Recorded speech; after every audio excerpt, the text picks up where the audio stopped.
সমাচার।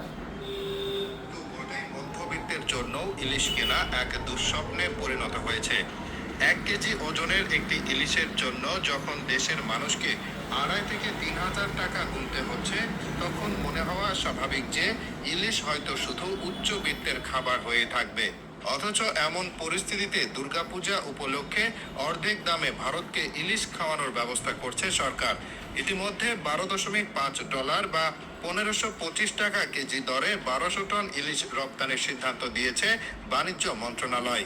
দেশের বাজারে যে ইলিশের দাম প্রায় 3,000 টাকা, সেই ইলিশ অর্ধেক দামে ভারতে পাঠানোর এই সিদ্ধান্তকে দেশের মানুষ মেনে নিতে পারছেন না।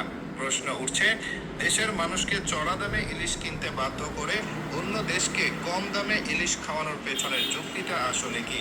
তাহলে যুক্তিটা আসলে যে কি, শেখ হাসিনা নাকি মোদির আত্মীয় স্বজন, সে 600 মেট্রিক টন দিচ্ছে, আর ইনুস সে 1200 মেট্রিক টন লিজ দিতে আছে।